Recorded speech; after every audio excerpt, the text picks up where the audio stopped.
theme this morning is meditation and the brain. And I'd like to center us on this theme by first reading a brief passage from a wonderful book, and it's called The Heart of Meditation, Pathways to a Deeper Experience. The author of this book served for many years as Swami Durgananda in the path that my wife Yvonne and I joined way back in 1979, the Siddha Yoga path. After 30 years in this role, she stepped out on her own, teaching and writing for another 20 years under her personal name, Sally Kempton, and she passed away last year at the age of 80. And this is what Swamiji wrote to introduce meditation in this book. The most important principle to understand about meditation is this. We meditate to know ourselves. We usually think of meditation as a practice or a process.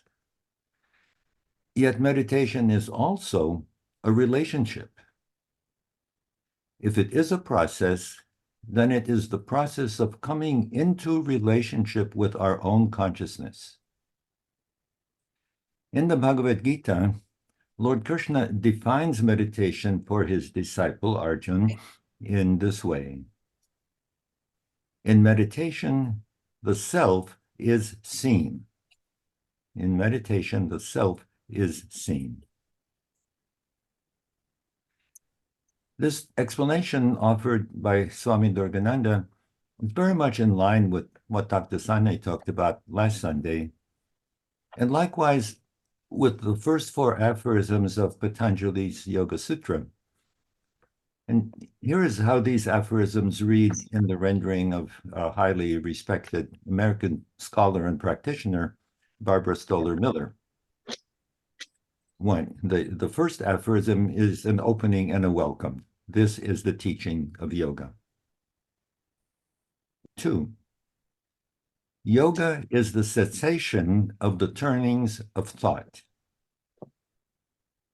3, when thought ceases, the spirit stands in its true identity as observer of the world. And 4, otherwise, the observer identifies with the turnings of thought. So Swami Durgananda says we meditate to know ourselves. She quotes Krishna as saying, in meditation, the self is seen. Patanjali says, when thought ceases, the spirit stands in its true identity as observer of the world. Before we explore further, I'd like to share with you a personal experience that stems from my connection with Swami Durgananda. One year, she came to Seattle for a week or so, primarily to teach those of us who were already interested in meditation how to do it more effectively. In the course that she presented, one of her recommendations was to use a guided process, a dharana, as a way of entering the state of meditation. And the specific dharana that meant the most to me went like this. Visualize yourself standing at the top of a staircase inside your body. Descend the staircase step by step. When you reach your heart, open its doors. And then visualize a rose within your heart. I followed this dharana many times during my morning meditations, and it's very specific, but the actual images that arose for me were highly varied, and I never knew ahead of time what I would experience, but something always came up.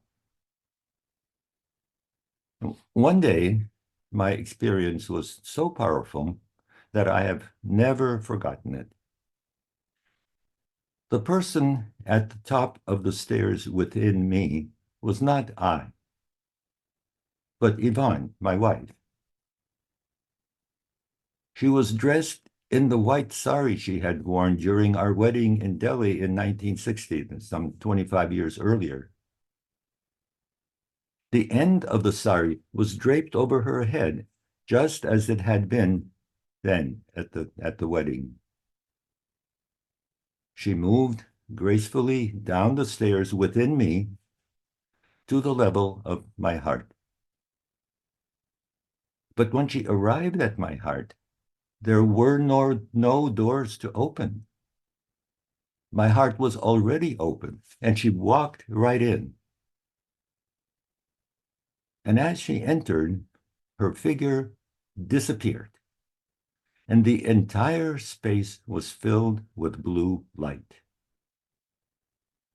Blue light, often referred to as the blue pearl, is said to be associated with the divine, to constitute an experience of the divine within.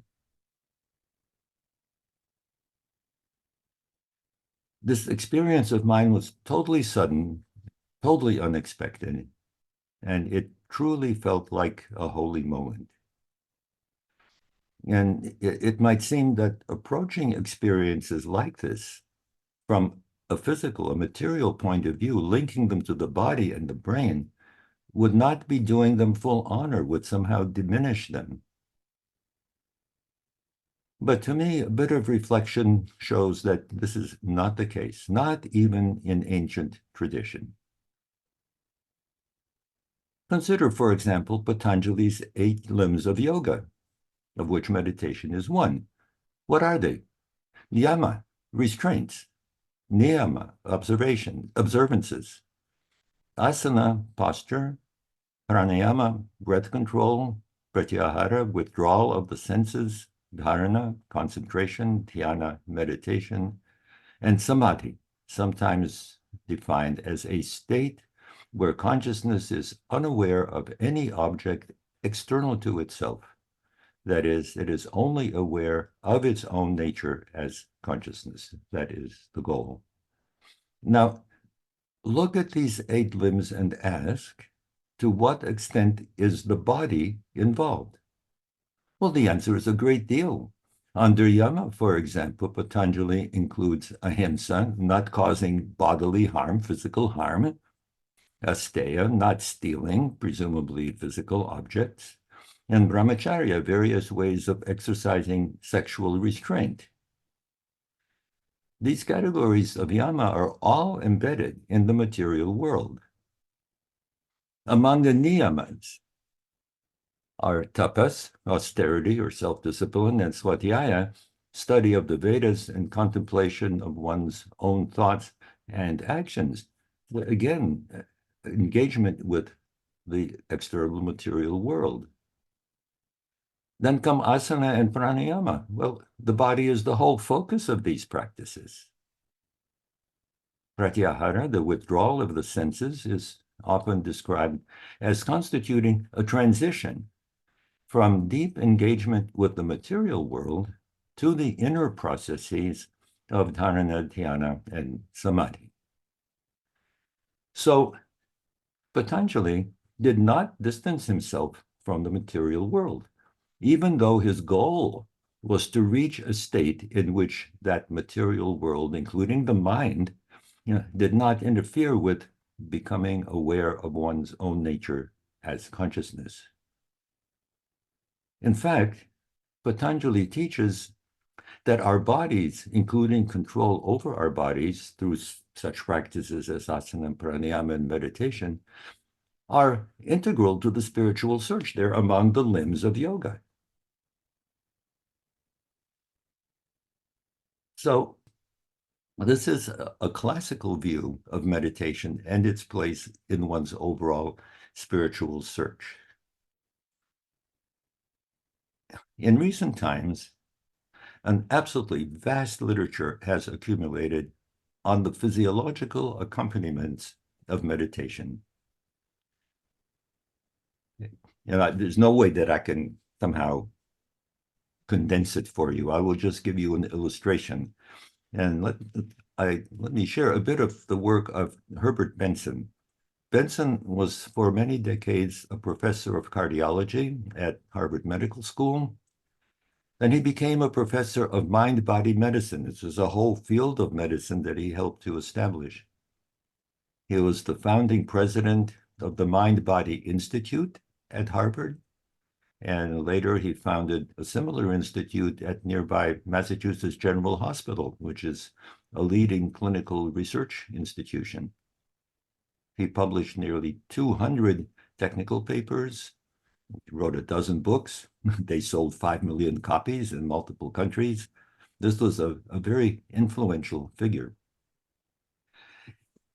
In the 1970s, Benson coined the term relaxation response for the unstressing of the body that meditation can bring about. And this was clinically hugely important because stress is so damaging to health. And over time, the relaxation response came to be widely accepted. In 2020, he and two colleagues published a so-called perspective, a brief overview in the New England Journal of Medicine. And the New England Journal is perhaps the most highly regarded medical journal in the country. It was titled A New Era for Mind-Body Medicine, and it starts this way. 50 years ago, meditation was considered fringe. This is in the medical world. And the idea that it had any role in medical treatment, absurd. Nevertheless, one of us, H.B. Herbert Benson, published research demonstrating that meditation and similar practices, initially from India and later from other cultures, reduced oxygen consumption, lowered blood pressure and heart rate, and initiated a whole cascade of physiological effects that were the opposite of what occurs during the stress response. This coordinated set of physiological changes was termed the relaxation response, and a general secular procedure was described to elicit it. And then a bit of history. Coincidentally, this work took place in the same laboratory that had once been occupied by Walter Cannon 50 years earlier when he described the stress or fight or flight response, which was another earlier turning point in medical understanding. This article that I just quoted from is only 2 pages long, and it's written in entirely non-technical language. And so I thought that when Naranji posts the link to his recording of today's discourse, I'll ask him to include a PDF of it, so if you want, you can read it for yourself. In his research, Benson worked primarily with practitioners of transcendental meditation, but he had a broad perspective. In 1982, he was the lead author of a highly influential paper published in Nature, which is one of the 2 most highly regarded and widely read scientific publications in the world. It's published in London. The other sort of companion journal is Science, published in this country. Its title was Body Temperature Changes During the Practice of Tummo Yoga. The research was conducted in India, in Dharamsala, a town in the Kangra Valley of the Himalayan foothills, where the Dalai Lama had settled many years previously. And the Dalai Lama strongly encouraged Benson's work. Well, the study attracted a huge amount of attention, and this is how the New York Times summarized the results. They wrote, "Many skeptics might doubt that a person in a cold room could raise the temperature of his fingers and toes several degrees just through meditation. With the help of 3 Tibetan Buddhist monks, however, a team of scientists has demonstrated that temperature can be raised. One of the monks, wired with temperature sensors, raised the temperature of his fingers and toes by as much as 8.3 degrees centigrade. That's almost 15 degrees Fahrenheit, according to a recent report in the scientific journal Nature. All three monks were able to achieve substantial temperature changes in fingers and toes within minutes of beginning their meditation. Their internal temperature did not rise. The three monks are experienced practitioners of the Tibetan Buddhist meditational practice called Tummo Yoga. Neophytes practice the meditative feats by drying ice-cold wet sheets draped over their bodies. In contests held during cold Himalayan nights, the person who dries the most sheets before dawn is considered the winner. And my memory is that part of the practice oftentimes is doing all this while sitting on the snow. But the purpose of all these feats is purely religious, Dr. Benson emphasized. The monks view the heat that they generate in parts of their bodies as only byproducts of a process designed to correct misperceptions of reality, as defined by Buddhism. The author said the most likely physiological mechanism was dilation of blood vessels in the extremities. The Harvard scientists are interested in the phenomenon as a profound example of the mind's ability to influence the body. And that was their message, both in the original paper in Nature and in the New York Times article. Well, let's look for a moment at a different aspect of how our mind influences our bodily life in the world, and that is attention.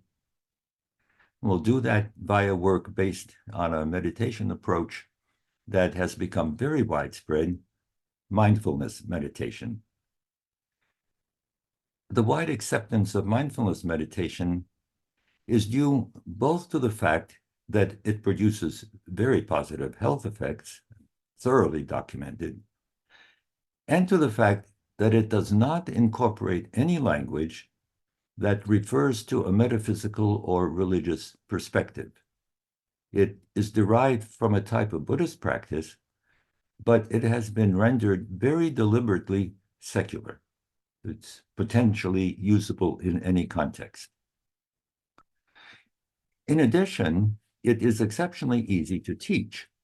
It does not rely on a withdrawal from ordinary sensory input or a stilling of the mind. Rather, it calls for increased awareness of what is happening at the moment.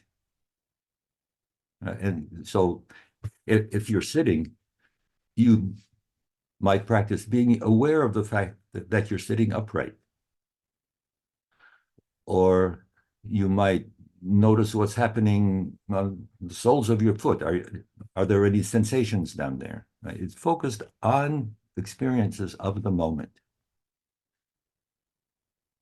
Focused attention like that, of course, keeps the mind from wandering.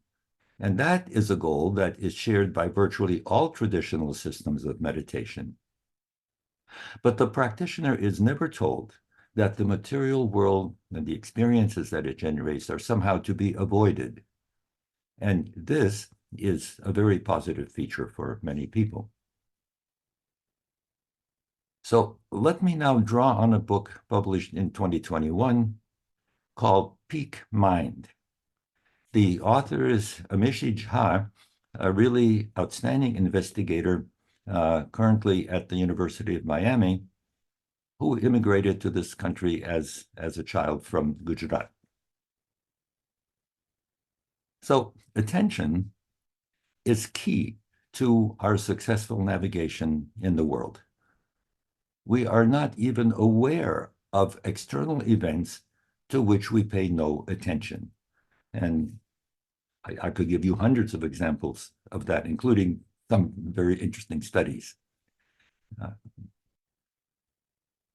Cha has been leaning on mindfulness meditation in her work with many people who are training for situations where ongoing attention can be truly life-saving. Firefighters, emergency personnel, and even soldiers. You know, would you ever have thought that meditation would find a place in military training? But it has. And here's how Cha's pioneering venture into this field started. She had at her disposal a handy laptop computer-based test to measure a person's ability to be attentive. You have to have something like that to do experimental studies. She persuaded a commander leading a group of Marines who were training for deployment to Iraq to let her test these trainees for attentiveness, give them mindfulness meditation training, and then leave them with a homework assignment. 30 minutes of mindfulness practice every day during their 8-week training period. Then she would retest them and see whether their practice of mindfulness meditation had any impact on their attentiveness following the actual combat training. Well, the response of the men was highly varied, from a full half hour, at least for a few days, by a few, to very little by many of the others. Nevertheless, when she divided the men into two groups, high practice and low practice, an interesting finding appeared. Those who did little or no practice of meditation declined markedly in their ability to pay attention. That stressful training situation generated a decline in their ability to pay attention. In contrast, those who did do practice, even though it wasn't very much, remained steady. So mindfulness practice did not increase attentiveness, but it did help to maintain attentiveness under very highly stressful circumstances. Then the soldiers were deployed. And when they returned and were retested, there seemed to be no meaningful results of any sort. Many had stopped practicing meditation while they were on combat duty. Some had dropped out of the study altogether. But there were a few who had been in the low practice group during their training, but performed better on the attention tests than they had before deployment. How could this come about? Well, it turned out that while they were in Iraq, these individuals had emailed Jah's colleague, her co-investigator, with messages like, "My buddy who did your program before we were deployed is sleeping through the night. I need you to help me learn what he is doing." So basically, some members of the original low practice group had turned themselves into a high practice group on their own. Mid-deployment in Iraq, Cha writes, with what I can only imagine were unpredictable schedules and very demanding circumstances, they had taken it upon themselves to do more mindfulness practice because it was blatantly obvious to them what a difference it made. So studies like this explore the effect that brief but repeated meditation can have on our ongoing state, and almost certainly through the workings of the brain. So let's ask then, what relationship does meditation have with the activity of the brain? And this topic also has a huge scientific literature, and it's very complex and it's very rapidly changing. And I can't keep up with it. So I'm again going to just give you a couple of examples. Right from the very earliest studies, it has been said that changes in the alpha rhythm, conspicuous sinusoidal EEG waves in the range of 12 to 8 cycles per second, accompany entry into a meditative state. These experiments have to be done carefully because, as we saw last time, alpha rhythms become more prominent when a person simply closes their eyes, even while remaining alert and attentive. And they also become more prominent when a person relaxes, but without entering into any sort of meditative state. So you have to design the experiment to rule out these other possibilities. Well, the current picture is that during meditation, alpha rhythms get bigger and slower beyond the changes associated with eye closure and relaxation. And the next slower brain waves are referred to as theta waves. They have a frequency range of 8 cycles per second down to 4. And they are also reported to increase and slow down when we go into meditation. So we see changes in brain waves accompanying entry into the meditation state, the sign that something is happening in the brain. But these changes are not uniform across the brain. They have recently turned out to be especially prominent in a network of brain regions that appears to have a pretty central association with meditation and with the alteration in consciousness that accompanies meditation. This network has come to be called the default mode network, and it was first identified really only around 2001. And it has a property that is highly, highly counterintuitive. Multiple studies show that the default mode network is significantly more active during relaxation, sleep, and meditation than it is during the awake and alert state.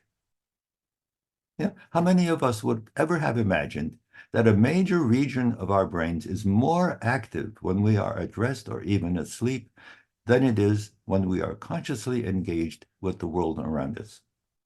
But that's what the evidence tells us. The discovery of the default mode network has prompted an absolute flood of studies, recently estimated at over 8,000.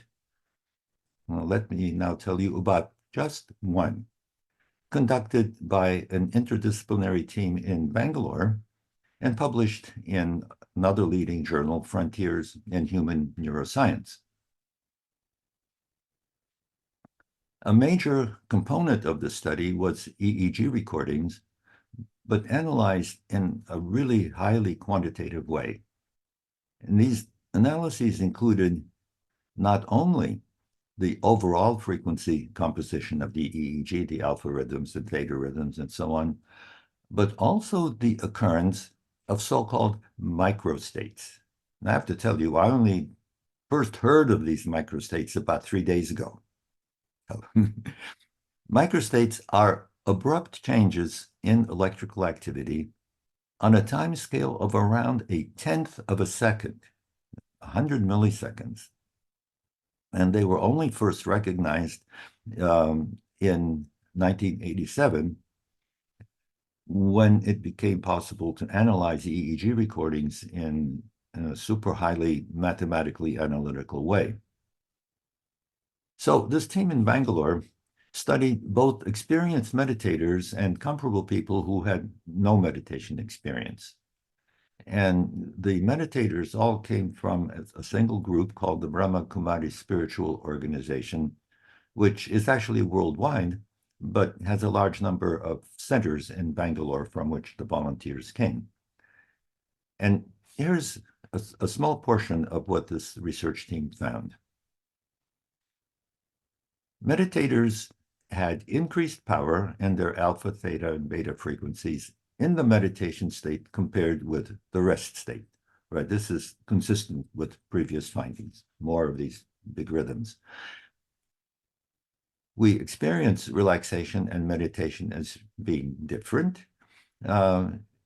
So when the EEG recordings for meditation are different from those for relaxation that is consistent with our experience.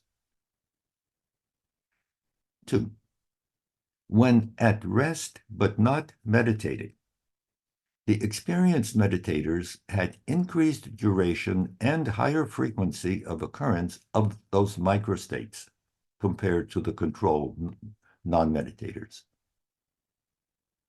Right? So at rest but not meditating. And again, reflection on our own experience often leads to the realization that meditation has desirable consequences even when we are not in a meditative state. And of course, that's what all those attention studies point to as well.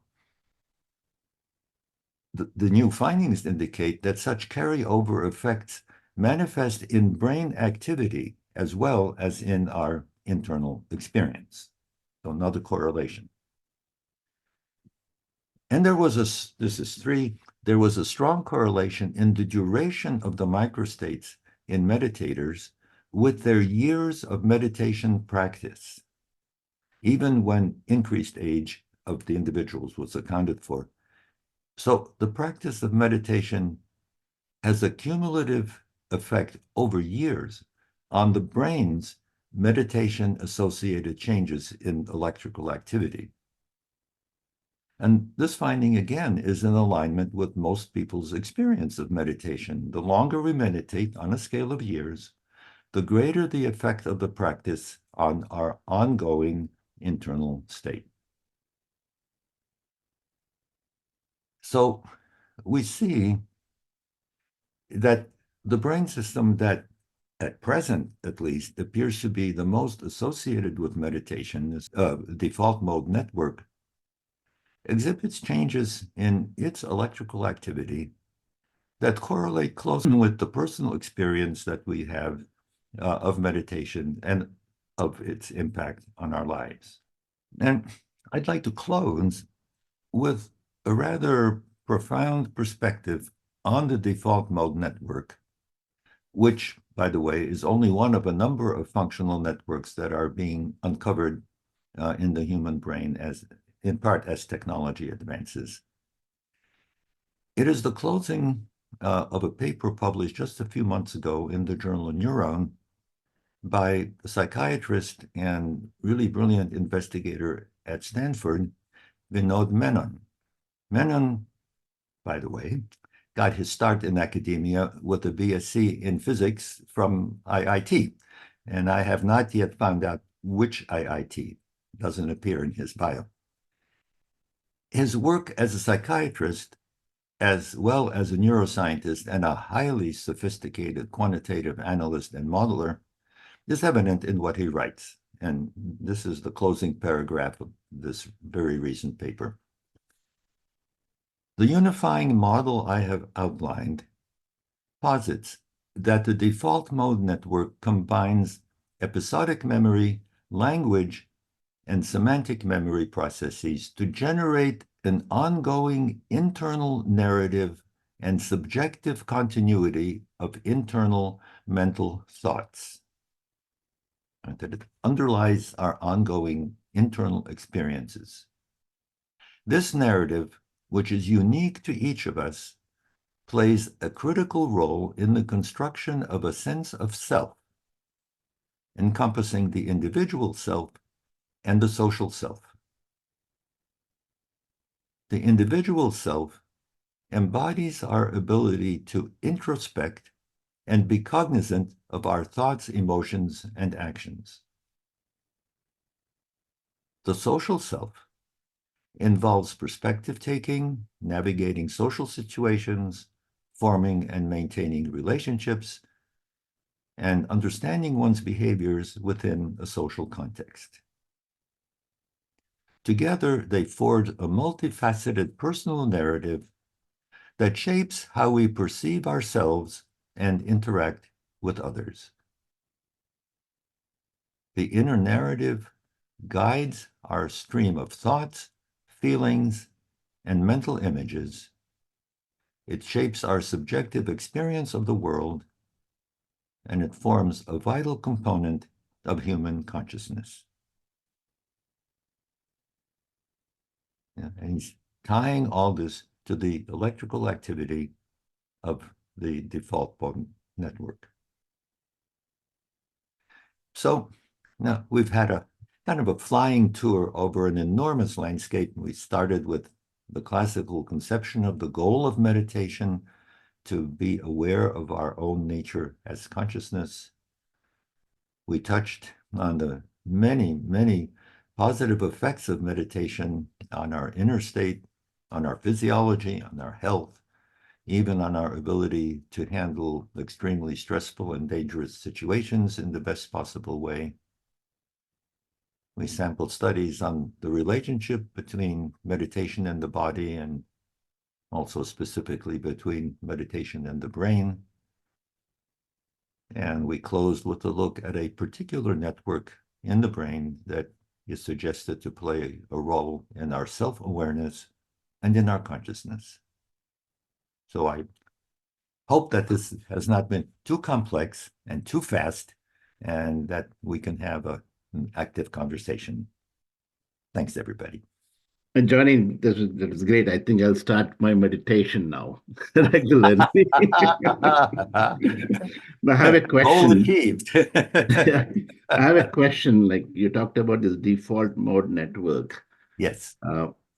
Like when you are really angry or some certain emotional states, like anger, fear. So are these like some people are able to handle that in a good way? So is that kind of a default mode network working with the microstates or whatever?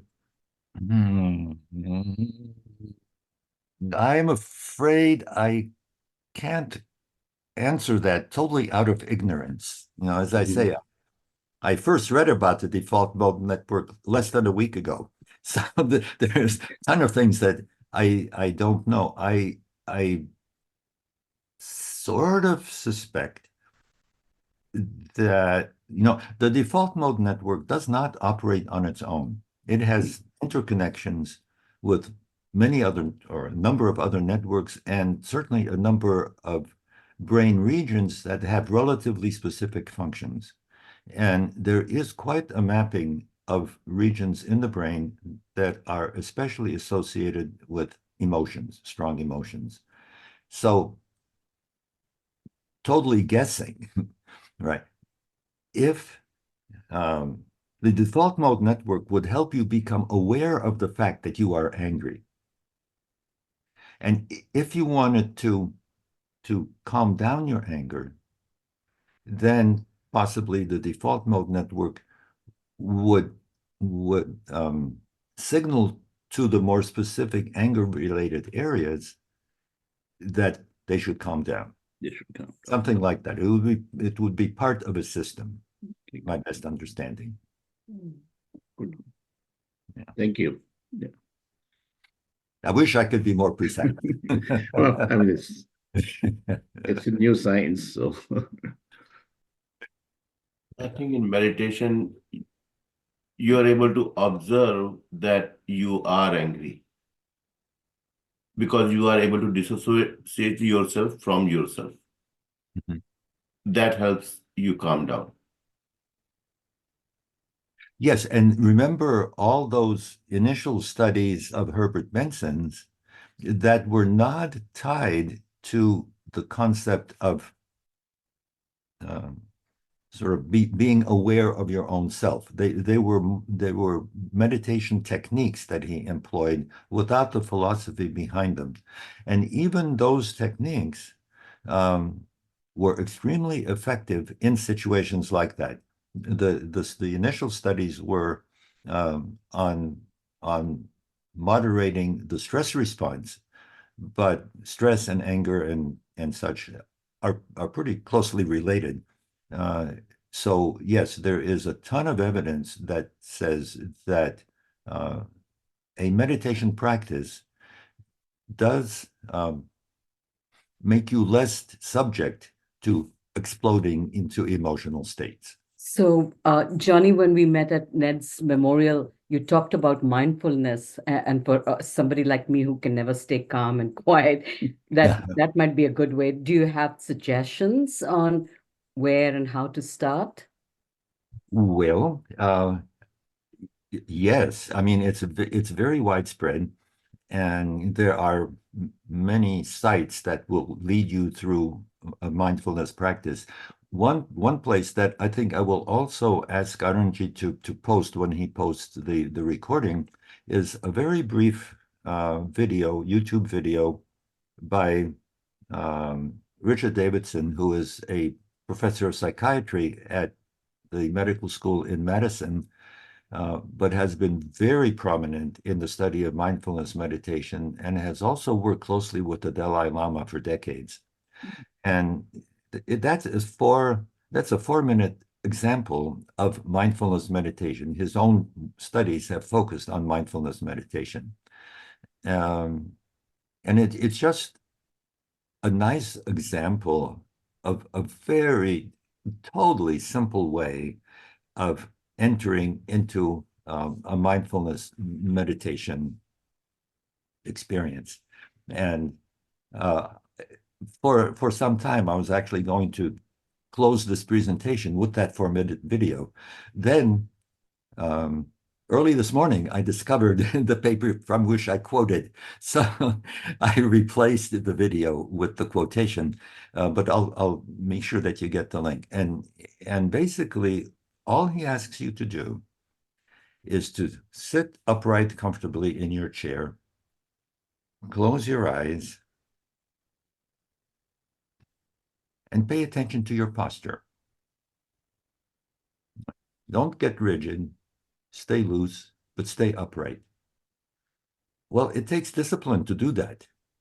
There's a tendency when you're sitting upright and not doing anything to start to slump, right?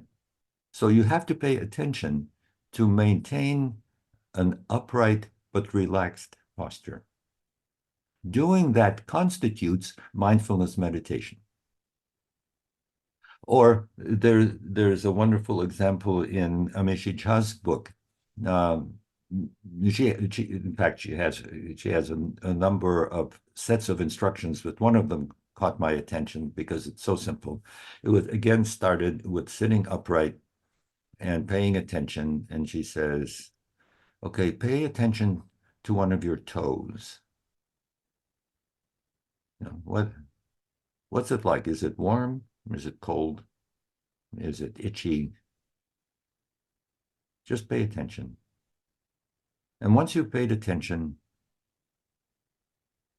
go to the other toe and pay attention to it. And pay attention to all your little toes and pay attention to your foot and progressively work your way up the body. To do that takes focused attention. Your mind can't be wandering everywhere. And she says, if you notice that your mind is wandering, just go back to the place where you were before the wandering started and continue. That constitutes mindfulness meditation. It is that simple. And you can adjust it for any period of time you want. And you can set a timer. And when it's over, and you will have done the practice. And the accumulated clinical evidence shows that something as simple as this has a profound effect on the health of the body. And personal experiences show that it really supports a nice, stable, engaged internal state. John, I have 2 comments, now 3 actually. So, this is Prabhat Tech Rival. The first one, you talked about the micro state of 100 milliseconds or something, right? Yeah. Mm-hmm. So, I have read, the rishis and munis, or the saints and the mystics of the past. There is a description of, time frame as low as krati. Krati will be the 34 thousandths of a second. And then we have Truti, which is 300th part of the second. So they have gone really a smaller quantum of time also, in terms of measurements or their, sharing their knowledge and wisdom. Mm-hmm. One comment there. sometimes during meditation, so I have a loft, which is where I'm sitting. I turn my video because of the sun coming on my face through the window, so it may look dark. So I'm sitting in the loft, and then I can see the chandelier hanging from the foyer, the ceiling of the foyer, which is kind of right across from me. So when I sit in the meditation, so I find myself, or I imagine myself sitting in that chandelier and watching my body. Thank you. Yeah, well, thank you. You know, that first comment about short time periods brings to mind another paper that I discovered within the last week. It is the title includes mindfulness meditation cessation experiences. Right, these are very brief experiences reported by advanced mindfulness meditation practitioners, which in their experience and in their reports are usually described as a momentary loss of consciousness. Of course, it's not easy to understand what the experience of a person who says they lost consciousness was, right? That it's just the available language. But the thing is that they are very short, and they are in the range of seconds. I think not fractions of a second, but seconds. And this study reports on a very ingenious design looking for electrical signs accompanying these very, very brief cessation experiences. And they did find them. They did find electrical correlates in brain activity that aligned closely with these very brief moments of a profound change of internal state. I have noticed that most of the papers that I've read have stayed away from an explicit discussion of causation. Right? They are pretty careful to say that studies like this give us information about correlation. And correlation is not the same thing as showing causation. It just says that they occur at the same time, and they have certain shared properties, like accumulating over a period of years. Yeah, that wouldn't necessarily be the case, but it is. It's observed to be the case. And so it's been encouraging to me that at least most of the papers I've read haven't somehow, even by implication, put down the experience that people have in a traditional framework and use the classical language and ideas to explain and explore. That is the domain in which the scientists, are conducting their explorations, and they are being pretty careful to use language that fairly describes what it is that they are actually doing. They are finding correlations. In the case of health generating consequences of doing meditation, that's pretty straightforward. You can easily design a study that will show cause and effect. But when it comes to these correlations with brain activity, that's a different matter. And what is emerging is ever closer and more sophisticated understandings of the kinds of things that happen in the brain. I mean, our picture of what happens in the brain is changing really rapidly. And carefully defined correlations with experienced internal states in meditation and other circumstances as well. Thanks, Johnny. Johnny, enjoyed your presentation this morning very much. It was inspiring as well as thought-provoking. Being in medicine, I thought I'll make a couple of comments which will go along with the presentation that you made. I mean, everybody's understanding of mindful meditation varies. But the way I look at it is mindful meditation is the intentional awareness of that present moment without being judgmental. Yes, exactly. So you have to have a specific anchor to attach your mind to when you're performing that exercise. For example, you described as your teacher, Durga Das, you mentioned talking about putting it, some other person putting on the toe, I think talking about Ja to describing it. The way I do it myself, and everybody has to have a different way of doing it, I do it on my breath. I take the deep breath in and let the breath out. And to me, in my mind, it creates a sound called so when I'm breathing in. When I breathe it loudly, breathe out loudly, it makes the word hum. So making a sound of so hum, in Sanskrit, it means that Brahman I am. Yeah. That's how it works out.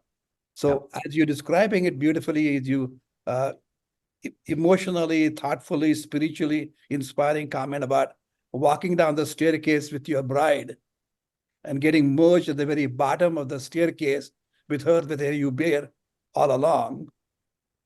My thought is, the way I look at it personally, everybody has to develop their own style of doing it, is I walk down to a place of worship and I walk down to a place where there is a big cave.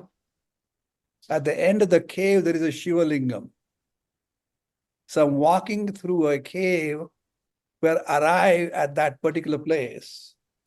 And instead of the darkness, as you're walking through that cave, to the tunnel, if you want to call it, you come with a brilliant light of Lord Shiva. That's my connection is. Mhm. And from medicine point of view, being a radiologist myself, we know there is, if you have a practice for say 12 months, article talking about 30 minutes a day, you have distinct change in your brain parts. I mean, I don't want to bore you with the Stanford studies and Harvard studies, but there's a distinct increase in the gray matter density as we see on MRI, increase in hippocampus, prefrontal cortex, anterior insula, and cortical thickness that goes Yeah. up. And that's the reason why they're able to maintain certain structure and density, brilliance of the skin even after they're dead. That's what the Buddhist monks that show. Mm. If I didn't make this comment, my wife would get mad because that's her specialty of endocrinology, is that as the signals continue through billions of neurons that we have in the brain, that mind, that brain is able to produce or whip up the secretions in your body. And the secretions which do not go to the vessels or lymphatics are the hormones. So there's an increase in the level of dopamine, which is a neurotransmitter for pleasure. Yeah. It increases the level of serotonin, which increases the sensation of happiness. An increase of the aminobutyric acid, GABA, we call it, which gives you the calmness and a positive, relaxed appearance, feelings to the body. The only thing, as you brilliantly described this morning, is theory is fine, but unless you do it on your own and over a period of time, you are not able to going to succeed. Last comment I'll make is that is very challenging, but the first step to do is to have a teacher with whom you have respect or rapport with and keep the ego at the door. Many times the people have a tendency to carry that with them. They want instant coffee, instant everything in the life. In the Western world, we have a tendency for that. It takes a long time, requires a lot of patience. You need a trust. On the first time you jumped in the water, you didn't know how to swim. You thought you were going to drown, but you had a faith in the coach who was saying, or your mother or parent, don't worry, I'll hold you. So that's the kind of reverence you need with a teacher, you to follow and be patient. Thank you very much for a brilliant presentation. Thank you very much. Thank you, Shashi. Thank you. Yeah. John, as you were describing, while you're in meditation, mindful meditation, pay attention to one of your toes and then the other toe. And so going up the body, sequentially even, I don't know whether it's called yoga nidra. I think that's part of yoga nidra. You kind of lie down in a corpse posture and slowly pay attention to each of your, parts of your body, your limbs. And that's how you go up. And then I find myself going to sleep by doing that actually. So it's very relaxing. I think it's called yoga nidra, but I'm not sure how to be in present. Just, or if you use your, tongue, just feel the taste in your mouth. Or with your skin, feel the light touch of the clothes that we are wearing, or the gentle breeze over my, so to speak. Yeah. So any of the sensory nerves, or those senses, if we can actively engage, more likely than not, just one, don't have to all five, one or more, that brings us in present. And I think that is the intent also in the Yoga Nidra, or that method that you described in mindful meditation, that you pay attention to one of your body parts, because that's what it does, I think, practically speaking. Yeah, this is a very helpful description that you just gave us. It's very reminiscent of what has been written about the default network, because that network is highly active when it's not getting any input. When it gets sensory input is when it quiets down, right? And the interpretation has often been that there's a good reason why the default network jumps around the way it does. It is, in a sense, poking around at various things that might happen, or feelings that there might be, or changing circumstances. It's a little bit like when we talked about dreams, that there's a benefit of dreams in solving problems, because at an unconscious level, but a visual level, all kinds of possibilities that are not necessarily realistic manifest, and they may be the underpinning of solving a problem after you wake up. And so there may be a very positive function of all this jumping around in the default network. But when you don't want it jumping around, then sensory input serves that function. It brings down all that electrical activity. So it correlates nicely with these sensation-based focus procedures to help settle the mind from moving around too much. Johnny, I have a question. When you do meditation, is there any study that if you do only 5 minutes at a time, many times a day, as opposed to people say, oh, you should do 15 minutes or 20 minutes meditation? Is there, or is there any study that shows any difference between, say, total, I am meditating 40 minutes a day, but it's 5-minute chunks and 4 times, whatever. I would be willing to bet a mango lassi that there is a study like that, but I don't know it. I'll pay for the mango lassi and I'll bring it for you.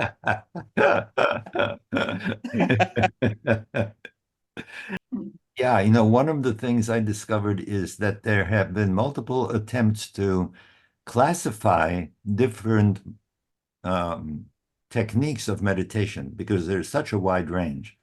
And it's challenging, because on the one hand, they do differ from each other. On the other hand, they share a great deal. So how do you arrange them in some sort of scheme that either helps to give you an overview, or may guide further experiments so that you, if you have a certain question, you would use the most appropriate specific way of meditating to try to answer that question. So there is a literature on this topic of just becoming aware of the multiple ways of meditating that have grown up over thousands of years in multiple cultures, so that we have a broad perspective. John, could I ask a question? Please. Is there any documented information about, is it preferable or preferable to meditate using your mind, or is it equally as powerful to use a guided meditation? Is there any research on that? Guided meditation is in many ways an easier entry point Right. for meditation than doing it on your own. There have got to be studies on this. I just did not encounter them, but I will look because I'm very curious about that. Yeah, thank you. Johnny, could I make an observation? Yes, please. That final quotation that you gave, I teach memoir writing, and I do that myself as a practice. And I have never heard a more beautiful description of the consciousness, the speaking consciousness that I try to help students get in touch with inside themselves. I want to find my way back to that quotation. It was luminous. Well, I will send you a PDF. Thank you. You can start at the beginning, skip And all read the all- details, and go to the end. If you combine it with, the belief in reincarnation, so to speak, then it becomes over lifetimes. Yes, that actually brings to mind this recent exploration of what has come to be called epigenetics. Most of you probably have heard about this, that experiences that people have can be transmitted down the generations within a family. And it's called epigenetics because it's tied to the DNA, but it's epigenetics because the genes we have and that we inherit are not modified, but what is modified is the mechanisms that regulate gene expression. We can't have all of our genes active at the same time. That would be total chaos. They have to be activated in the proper combination, in the proper sequence, and so on. So there are elaborate regulatory mechanisms that accomplish that. The human studies on epigenetics have the biggest set of studies has related to families who are survivors of the Holocaust. So that was an overwhelming experience within a family, and investigators have tried to evaluate to what extent the experience of an earlier generation that was so awful manifests, and in what ways it manifests in succeeding generations. And the overall conclusion has been, yes, there is transmission. It goes on for 3 or 4 generations. The people who are receiving this heritage are totally unaware that they are receiving it. It is not a matter of how they are brought up as young children. It is embedded in their biology. And among the many things that it affects is how they respond to specific circumstances.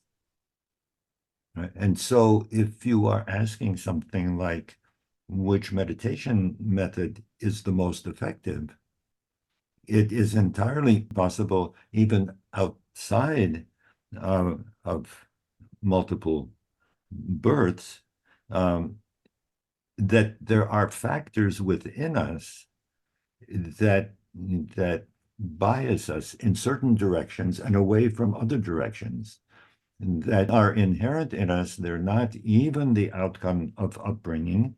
They're just there, and they become part of the picture. It's not that they can't be handled, but they are part of that internal structure with which we respond to what we experience.